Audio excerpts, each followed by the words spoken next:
Как отправиться в конный тур на несколько дней? Как добраться на Среднее Кольцайское озеро по неизвестному маршруту? И чем так уникально Верхнее Кольцайское озеро? Меня зовут Ануар Нурпиисов. Я и моя команда отправились в конный тур на все 3 Кольцайских озера, чтобы от увиденного вы сказали «Вау, Казахстан!».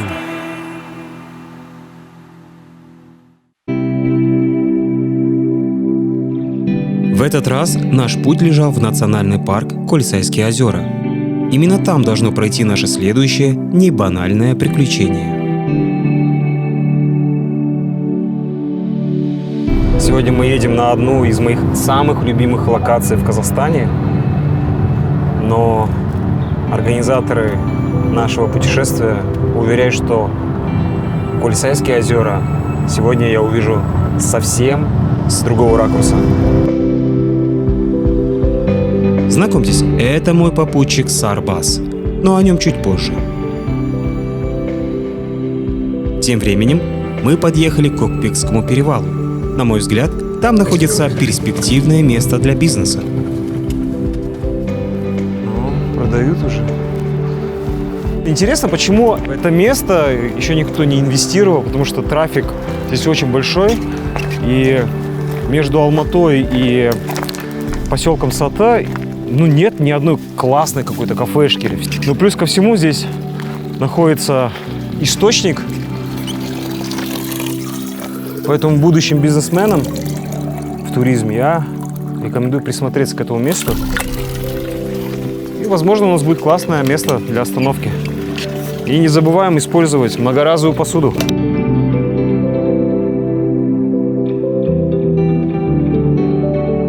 Дорога на Кольцайские озера – это отдельное вау.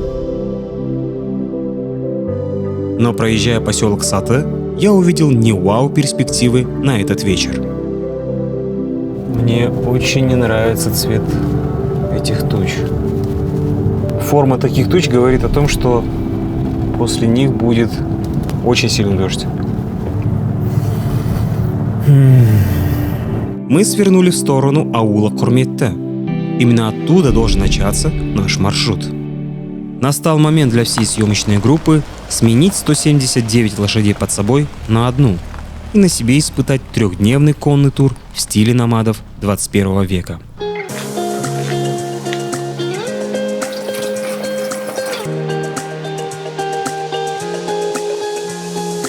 Чтобы совершить такой тур, нужно тщательно подготовиться. А чтобы снять такой тур на видео, нужно изощриться. Ведь на протяжении 3 дней у нас не будет ни одной точки электрического питания. Плюс ко всему, уже сентябрь и в горах прохладно. А холод – главный враг батареек. За 3 дня верхом на лошади мы пройдем почти 50 километров. Да, это риски, поэтому в поисках гидов на такие маршруты доверяйте только рекомендациям. Но как только мы были готовы отправиться в путь, те самые тучи из поселка Саты напомнили о себе. Старт немножечко задержался, но пока есть возможность вас познакомить с моим соведущим.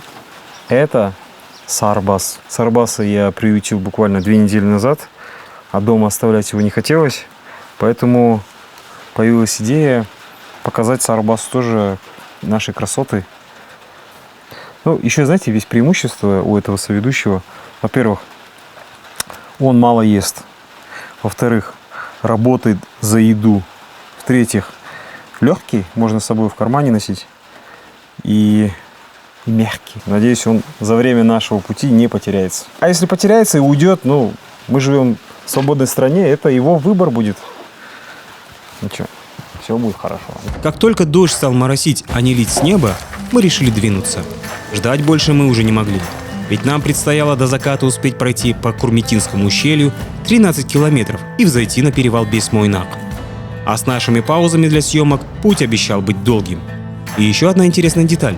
Один из участников съемочной группы сидел верхом на лошади в первый раз. Но как вы поняли из предыдущих выпусков, наша команда готова на все, лишь бы вызвать у вас искреннее вау. Но самое главное условие нашего тревел-шоу – самим себе сказать это слово. Мы приближались к приграничной зоне с Кыргызстаном. А это означает встречу с теми, кто охраняет границу с нашими соседями по ту сторону хребта Кунгия-Алатау. Здесь погранцы ходят, поэтому в Курмитинском ущелье обязательно нужно иметь с собой документы, удостоверяющие личность. Если у вас их не будет, то вас отправят обратно. Поэтому проверьте 3 раза, что у вас в кармане есть документы. Как только мы прошли проверку, на душе отлегло, и солнце стало ярче. Да и у коней настроение прибавилось. Ведь мы остались 1 на 1 с дикой природой. Такой отважный вид путешествия мог предложить только человек, который не боится бросать себе вызов. Это Дарья. Она занимается развитием экстремального туризма. Интересно, что испытывает человек, который только начинает свой проект в туризме? Страшно не было, было интересно на самом деле. И как-то люди нашлись, которые поддержали. Мы вместе с моим другом Сашей все это начали. Сейчас мы вдвоем этим занимаемся. В итоге и он ушел из офиса и стал заниматься туризмом. Ну и вот уже больше года мы развиваем свой проект. Да, развивать проект в окружении такой красоты – сплошное удовольствие. И Курмитинское ущелье только подтверждает мои слова. Ой, что это, а? Что это происходит здесь? Буйство красок. Такие моменты прям переполняют гордость за то, что ты уроженец этой красивой страны.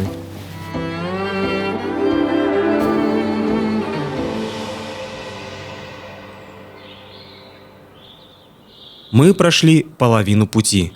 Все шло прекрасно, ровно до этого момента. Кажется, скоро польет дождь. Уже вечереет и прохладно, и абсолютно нет желания сейчас промокать.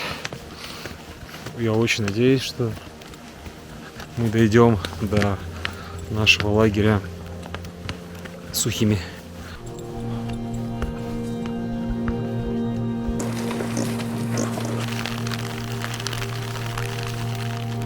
Мы все-таки попали под дождь. А дождь на высоте выше 2500 метров – это еще и очень холодно.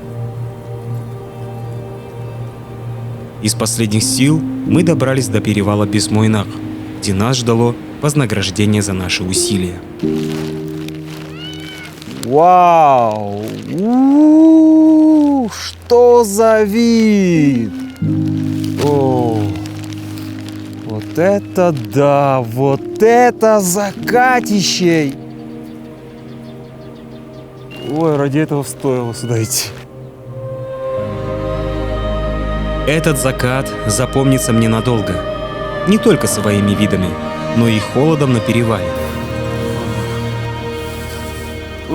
Казахстанский туризм вещь суровая иногда. О, да. Радовала только мысль, что через 500 метров мы отогреемся и нас накормят чем-то вкусненьким. Хотя, если честно, все равно чем. Рано-рано встать и сразу пойти. Ну, там, чаю выпить и вперед. Надеюсь, на этом мои мучения в пути окончены. Подумал Сарбас.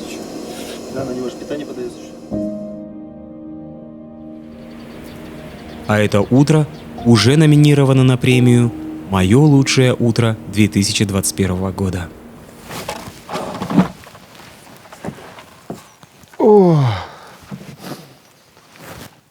Ой, как классно было спать в этой хижине. Так не высыпался уже, не знаю сколько лет. Кайф. Так, что там, ребятки, где? Доброе утро. Доброе утро. Потрясающий вид. Это будет вау-завтрак. Хороший день начинается с хорошего завтрака. А завтрак в горах – это отдельная история. Историю, которую не описать словами. Тут нужно пробовать самому. Уже предвосхищаю ваши вопросы о хижине, в которой мы переночевали. А сейчас я покажу вам, как горный приют выглядит изнутри. Здесь компактно, но очень уютно. А главное богатство приюта – это печь.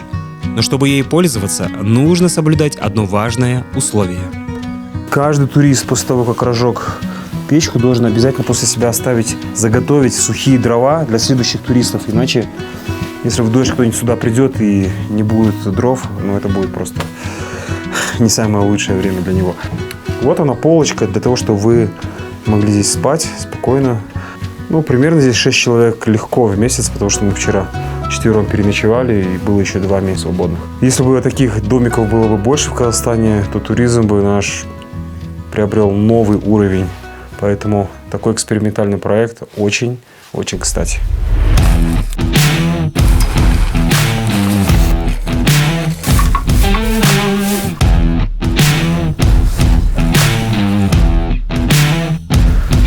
Ну а теперь начинается самая интересная часть нашего маршрута. Поехали. Собрав лагерь, мы продолжили нашу конную прогулку. Мы пересекли еще один перевал и направились в сторону Среднего Кольцайского озера. По этой тропе я шел впервые. Ну и не только я. Ой, такое удовольствие ехать целыми днями на лошади верхом. За это время можно просто помедитировать, подумать о смысле жизни, о смысле своей жизни. Да, за несколько часов верхом без связи с внешним миром многое успеваешь обдумать и осознать.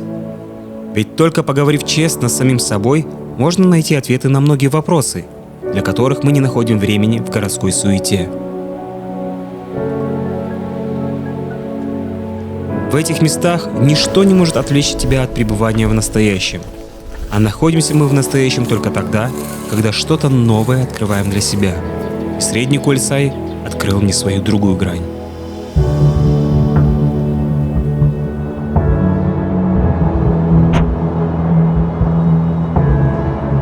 Второе Кольцайское озеро. Одно сплошное восхищение. Оно расположилось на высоте 2252 метра над уровнем моря. А температура воды не поднимается выше 8 градусов по Цельсию. Это озеро входит в мой топ-10 красивейших озер Казахстана. Думаю, в этом вы со мной согласитесь. А дополняет красоту озера естественная плотина из опавших еловых бревен. Описать это словами просто невозможно. Это однозначно вау со звездочкой. Как же были правы организаторы, когда говорили, что это будет совершенно другой Кольцай. И они не ошиблись. Среднее Кольцайское озеро, или как называют второе Кольцайское озеро, это просто обязательно к посещению. Must see.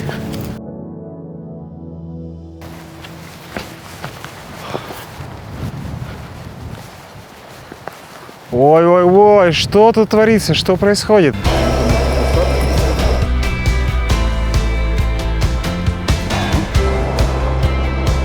И очень вовремя мы встретили туриста Дениса, который впервые в этих местах и от увиденного не мог сдержать эмоций. Надо бывать где-то. Оказывается, дело даже не в деньгах, не в их отсутствии или, наоборот, в присутствии. Езжайте автостопом, подберут. С друзьями, без друзей. Езжайте. 1, 2, 3, без разницы. Вы не пожалеете, вы приедете другим человеком. Есть мечта, делайте. Но делать это нужно осознанно, не нарушая экологию мусором, который вы везете с собой из города. Самое худшее, что вы можете использовать на природе, это влажные салфетки. Если вы думаете, что выбросив, они будут сами разлагаться, вы ошибаетесь. Потому что это пластик. Прогуглите. Но если вы не можете дня прожить без влажных салфеток, то хотя бы просто забирайте их домой после использования. Мой спутник Сарбас и я в очередной раз призываем вас бережно относиться к тому, что нам подарила природа.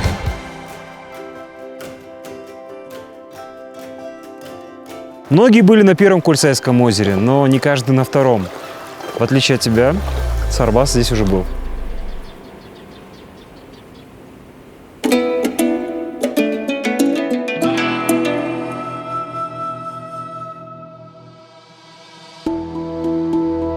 Сразу после обеда мы продолжили наш путь к самому верхнему озеру из 3 Кольцайских озер. Нас ждали еще 4 километра этого удивительного по красоте маршрута.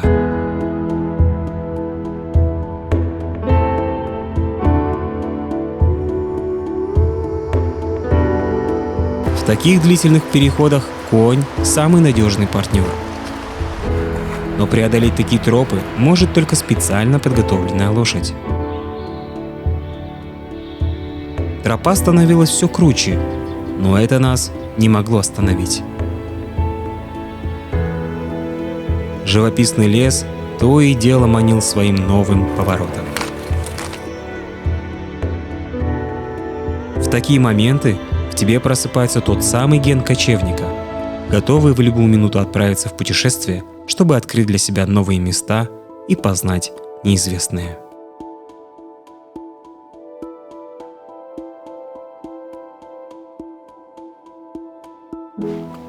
Ай-яй-яй-яй-яй. Ну вот мы и встретились с третьим Курсайским озером. Какая красота, какая гладь на воде, какое отражение, какие цвета. Однозначно, вау, вау. Давайте вот договоримся, что мы больше Казахстан не сравним ни со Швейцарией, ни с Канадой. Это Казахстан. Уникальная страна со своей уникальной культурой и природой. Верхнее третье Кольсайское озеро. Сказать «вау» — это ничего не сказать. А когда нечего сказать, лучше просто молча наслаждаться. Все и так понятно.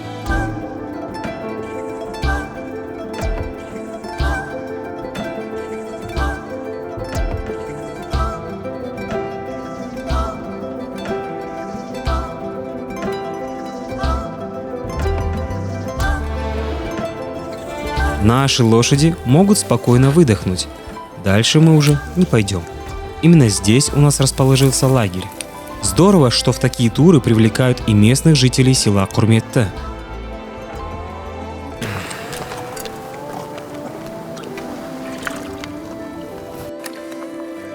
Набрав чистейшей воды из озера, я попросил нашего гида Александра дать совет тем, кто хотел бы сменить свою деятельность и заняться туризмом. Тут пока не попробуешь, ты не узнаешь, как это. Ты можешь много раз все обдумывать, сомневаться, но пока ты на себе это не поймешь, не почувствуешь, ты не поймешь это точно. Надо пробовать, ребят.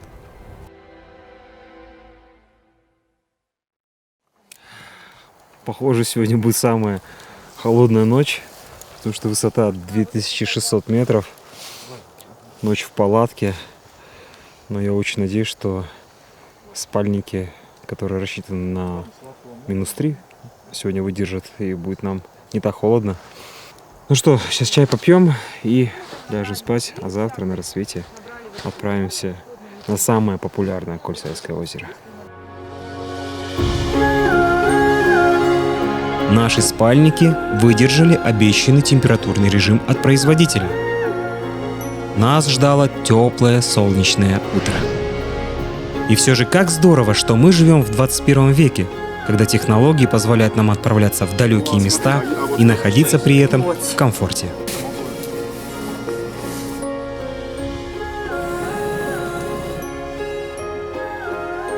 Натуральный кофе в горах – легко. Газовая горелка решает вопрос. Но у Сарбаса был свой завтрак. В нем проснулись гены охотника.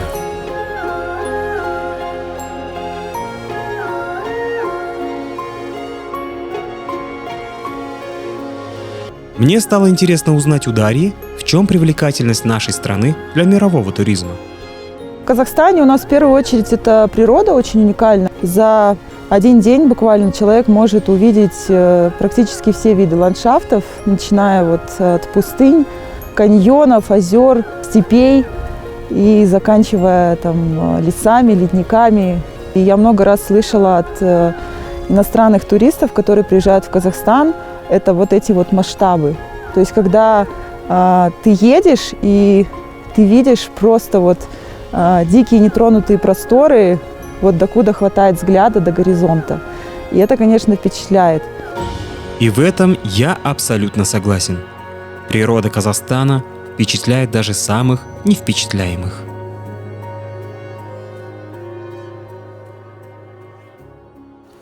Если вы хотите, чтобы во время длительных походов у вас были заряжены гаджеты для того, чтобы делать фотки и видео, то я вам рекомендую приобрести вот такую походную солнечную панель. Здесь есть USB-входы, и вы можете всегда заряжать. Очень незаменимая вещь. Сегодня поставил, и уже за полчаса зарядилось 20%. Думаю, нормально. Кстати, можно прикрепить это устройство на рюкзак, идти в походе, и вот идете и заряжайтесь. Классная штука. Чё, едем? Теперь нам предстоял последний марш-бросок до нижнего первого Кольцайского озера, а затем село Хурметта. За 20 километров пути мы спустимся на 600 метров.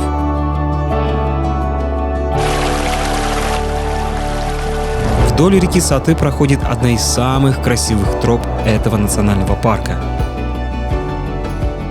Склоны местами были очень крутые, поэтому приходилось периодически слезать с коней и идти пешком. Уверен, что тропа между первым и вторым Кольцайскими озерами не оставит равнодушным даже искушенного путешественника.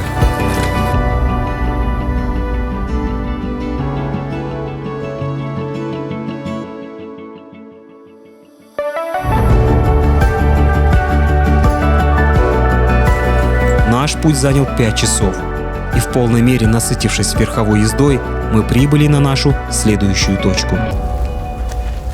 Добро пожаловать на одно из самых доступных Кольцайских озер – Кольцай-1. Одна из самых популярных локаций в Алматинской области – Нижнее Кольцайское озеро. Это место притягивает тысячи туристов своей уникальной красотой. Цвет озера меняет свой окрас в зависимости от времени года и даже дня. Чтобы увидеть всю палитру этого озера, я рекомендую приезжать сюда круглый год.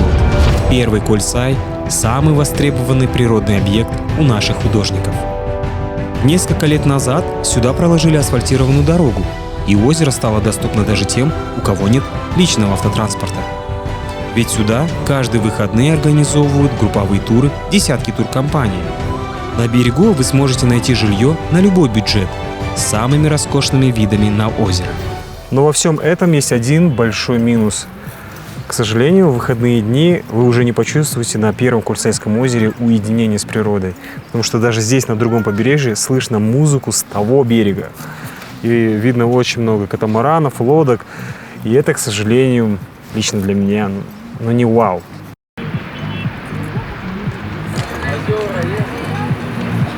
Развивать туризм – это хорошо, но, на мой взгляд, на первом озере что-то пошло не так.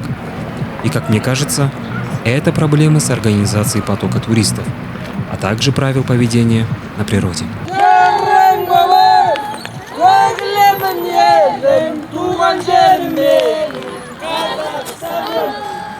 Такой подход к туризму лично меня просто убивает. Вот и все. Вот и весь наш туризм. Но ведь есть шанс что-то изменить. И исправиться никогда не поздно. Но, видать, пока чаша наша еще не переполнилась. Маму жалко. Чистый Кольцай не увидит. Хотя...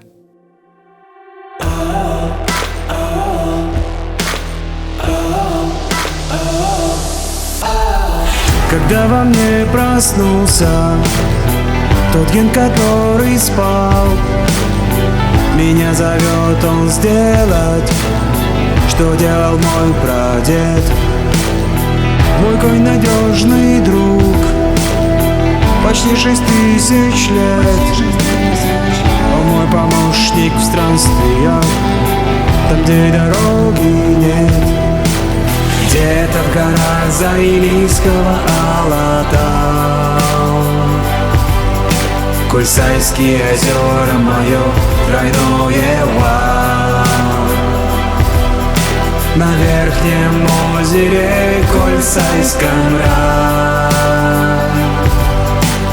а на нижнем Кольцай Ятай. Растет поток туристов, на Нижнем суета. Там стало тесно, слишком тесно, но и не в этом вся беда. Повсюду след туриста, ты за него прости, Кульсай. Хочу к нему я обратиться. Все мусор достома, эй, он дай Кульсай. Где-то в горах Заилийского Алата Кульсайские озера, мое тройное вау. На верхнем озере Кольцайском рай, а на нижнем Кольцай просто Ятай. Ну вот и закончилось наше конное путешествие по национальному парку Кульсайские озера. Было тяжко, но это стоило того, чтобы сделать это и увидеть все Кульсайские озера. Ребят, мы с Сарбасом постарались, чтобы вы ахнули, поэтому не пожалейте лайка, комментария, особенно моему новому соведущему, если вам он залетел. Напишите, насколько он справился со своей работой. Подписывайтесь на канал и рекомендуйте друзьям. Эй, ты куда? Блин, уволился, черт. Эй, Сарбас, Сарбас, Сарбас, пойдем. Сарбас, пойдем, Сарбас. Кучан.